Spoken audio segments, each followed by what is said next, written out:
on lane number 11. Steve from Bellevue, Kentucky, and Dave from Erlanger, Kentucky. And Dave gets an 8 count on his first ball. Still trying to find the groove. Not real comfortable yet, George, but once he does, I'll tell you what, I've seen him strike with the best of them, but you're right, it takes him a while. He has a rather unique game. Doesn't really throw the big hook, doesn't throw it super straight, but once he gets lined up, he's okay. He covers the spare. That brings us to Steve Guilkey in his first ball of the match. We have quite a few BPA members with us today, and we'd like to thank them for coming out. Fran Ruggieri, Mike McDonald, Jerry Bettinghouse, Bert White, who's the president of the Greater Cincinnati Bowling Proprietors, and Gary Rolfus from Durban Bowl.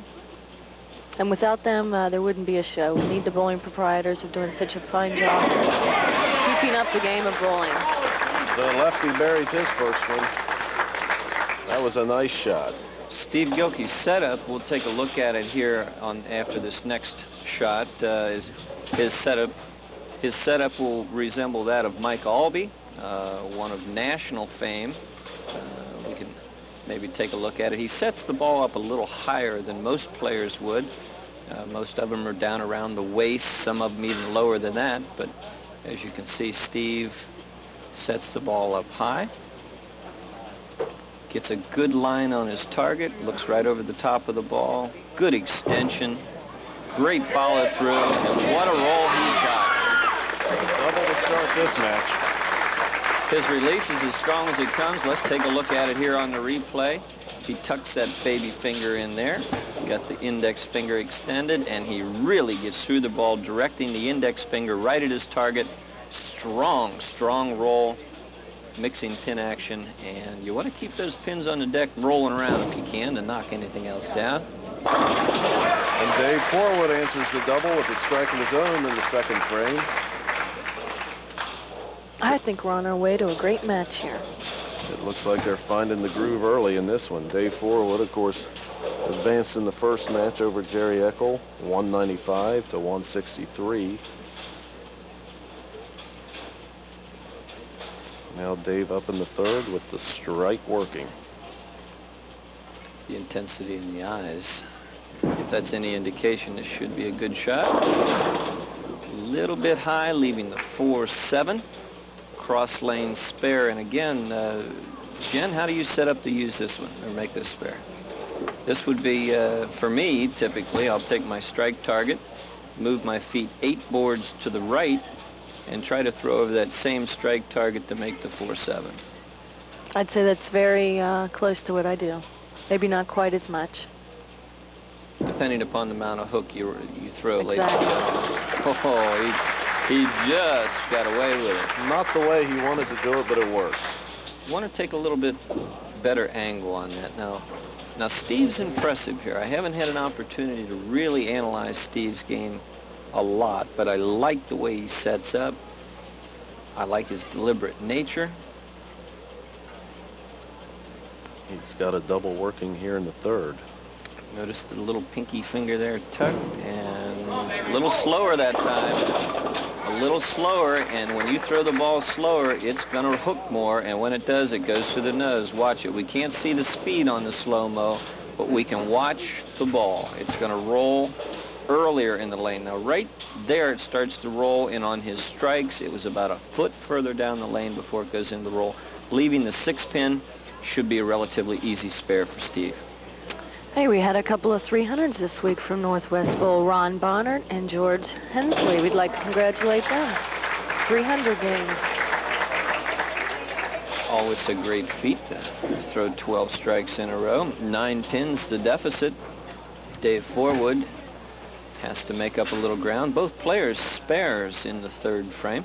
This is game number 2 of week number 1. And once again, Lonesome George with us here, and it's a pleasure. My pleasure.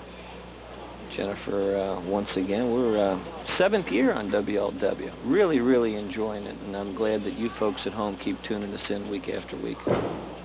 Guilkey in the 4th frame. Buries him again. Come on. Boy, he's really smooth. Oh my, it was only perfect. And yes, indeed, we will have to have another year of Dave's many, many accents. Well, you don't have to. I mean, I could cut it out if you wanted me to. And I do understand George is storing a couple for later use. No, I'm not much with accents. Look out. Dave Forwood lets it hang out wide. Look out. For the folks at home, you don't want to do this. He stands straight up on the release. Watch it here. Little quick on the feet. Now watch him standing straight up as he's trying to release it. The arm, the elbow flies out. The thumb goes down. This ball had no chance at all. Not indicative of the way that Dave Forwood would throw a good shot at all. Look out. Oh. He covers the old picket fence there.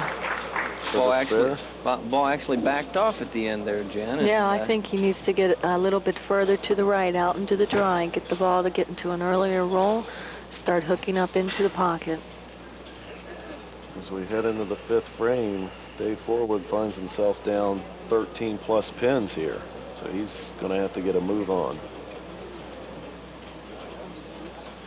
From this weekend, Saturday at Brentwood Bowl, we had some great scores. 7:59 from Danny Moses and a 7:29 from Mike Whalen. We also had a load of cash, 626, and Linda Ashley's high on top for the women, 692. 692. She was close to the men. I'd put a skirt on, but I still couldn't beat that. She bowled excellent. I don't want to see that sight. And of course, speaking of the women, Regina Snodgrass this week at a 658 to win our women's top prize of $200, and she will be seeded into the finals. Dave Forwood covers the 7-pin here in the fifth. We'll be back with the rest of our match right after this.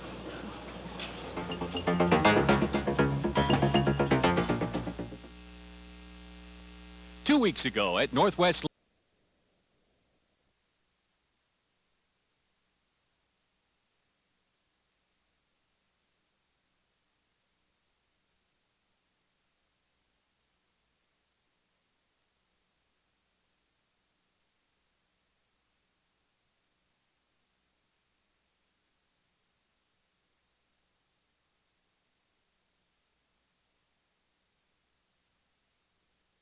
In the Hudy pole hat. We know him as the Judge, our fine cameraman. The Judge celebrating a wedding anniversary today, number 35. Wow, congratulations. That's terrific. That is terrific. Back to the match, Steve Guilkey up with a strike working here in the fifth. 9. Ball breaking off rather sharply, leaving the 6-pin again, but a very, very good shot. Steve's game is very impressive to me, Jen. Like I said, I haven't really studied his game over the last couple of years, but not only that, his first time on TV. Solid. Absolutely. Very solid game. You mentioned earlier, Dave, that he tucks in the pinky, the little finger there. What's he gained from that? A lot of players will do that to pick up a revolution. Now, a lot of other players will do it because the ball doesn't fit quite right and it actually lengthens the span, George. It really makes the ball feel like it's tighter on your hand and that you can rotate around the ball with a little bit more authority. To me, now it hurts. I've tried it. To a lot of people, it hurts. Extremely painful. Well, it works for Steve Guilkey. He's carrying a 227 average over Glenn Schmidt, so that's not too shabby. Not at all. Guilkey with a 14-pin lead. The spare working here in the 6th frame. There you go. There you go. Very sharp. Absolutely perfect. We went out on a limb and called it halfway down the lane, which I'll do from time to time, George. Not really used to working with me, but you don't miss. From when I watch a guy go to the line and he gets through the ball that crisply and he hits his target, 99.9% chance of them flushing the pocket. Dave Forwood, right-hand lane, has to get back in this match, and he's got to do it right now. Nice little mixer ball there. Mixer ball, not what you want to see, but we can take a look at it on the replay. The mixing pin here, the overtime pin, will be the head pin, center of your screen. Now watch it. It's going to make a trip to the left-hand side. Right there it goes to the left, comes off the wall, into the 4, and then whirlybirds into the 7. You guys are out of here. Not the perfect strike, but still an X. Despite the strike, Dave Forwood finds himself still down by 14 here in the 7th frame. There we go. That's the double. That might be the best ball he's thrown today. With that strike, he cuts the lead to 4 pins. Watch it on the split screen. Let's watch his reaction. The strike is perfect. We can watch that one too, but let's see how he thinks. Does he like it? Does he like it? Does he like... just a routine perfect strike. He's thinking about the next one. That's like hitting one over the wall and you know it's going to be in the upper deck rather than just clear the fence, George. That one would have brought me to my knees. There's Steve Guilkey working. And he gets a little bit of a break. Steve Guilkey coming up a little high. This guy is cool. He really is. No emotion, no real excitement. Oh, wait a minute. He patted that bag with a little bit of enthusiasm. I guess that's as much as that's we're what going we'll to see. call it. Steve comes from a bowling family. His wife, 3 children, all into the sport. And a great family sport it is, George. In this city of Cincinnati, one of the greatest bowling towns that I've ever been in, and I've been to every major metropolis. And we've got the best viewing audience, we've got the best bowlers, and this is it. Steve Guilkey is really putting on a show for us right now, coming up with a 3-bagger as we take a look at the score. Finds him in the lead, but Dave Forwood is not out of here yet, folks. Don't chalk him up. 14 pins, but 4 pins, and he can stay right with him here with another. I'm not real sure about this, but I think Anita Guilkey, his wife, was the one that rolled the golden ball. I'll have to check on that. I think you might be right. Where's our stat man? Where's our stat man? David did not throw a good shot, did not answer the call that time, going light, leaving the 2-8.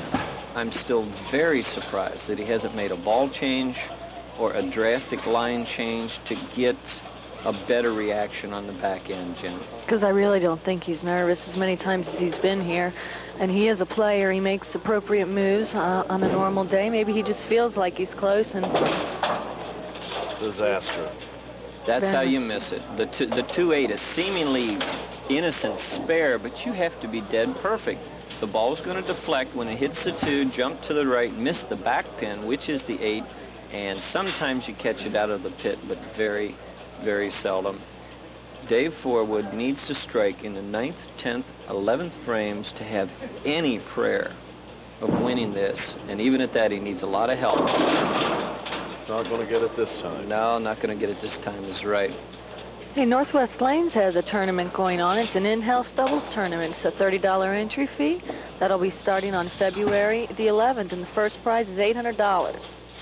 So head on over there. It's in Fairfield, I believe. It is in Fairfield. Now, if Steve strikes out, he's got a possibility at 259, and that would be all she wrote for David Forwood. For all intents and purposes, this match is over.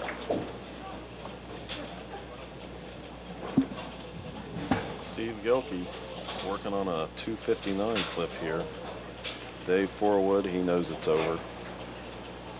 We also had some other good scores out of our ladies this week. Nancy Fair with a 628. That earned her $80. And Regina Snodgrass, who also won it, also came in third with 628 also. Steve Guilkey in the 9th frame picks up 8. So often, George, you're going to see it over the next 16 weeks that when a player feels that he has the match well in hand, he's going to let up a little bit. And you saw it right there. A little less speed, a little less authority, the ball goes high. In his mind, he's won this game. He's looking towards that championship match.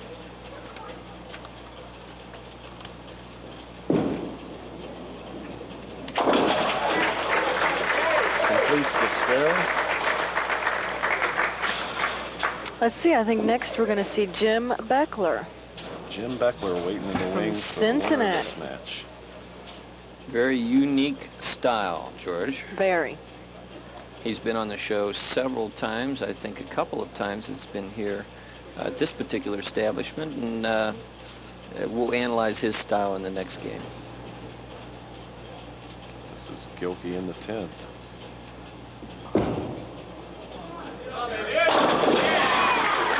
And there he's got it back.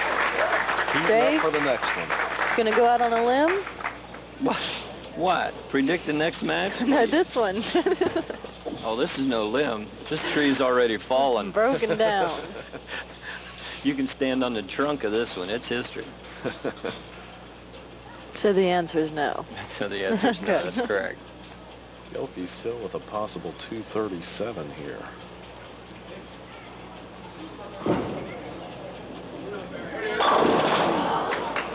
Stone 7. A good spot for that, actually. And this will make that a possible 227. Nevertheless, he will win this match handily. Even striking out in the 10th frame. The best Dave Forwood could do would be 190 with this spare. Steve comes up with 227, and that's more than enough to move him into the championship match.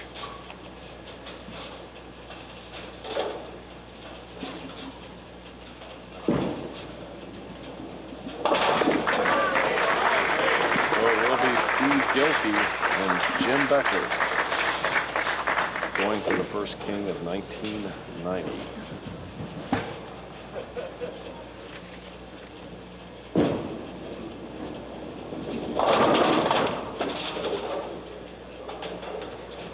Dave just trying to still get lined up. I just don't think he was just prepared today. He didn't make the moves that he should have, and that's just not like him. Never really got on a roll of any kind at all.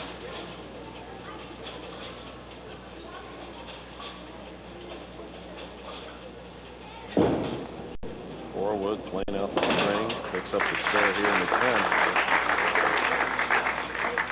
And I'm sure that Dave will be over to join Jerry Eckel over at Brentwood Bowl. Dave, I know how he waits for this King of TV every year. He's so disappointed when it ends and just can't wait for it to start back up again. So he'll be out this afternoon giving it another shot. No question about it.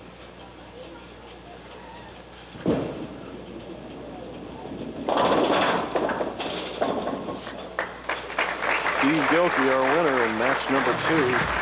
He goes on to the championship match. Who will be our first king of 1990? Jim Beckler or Steve Guilkey? We'll be back.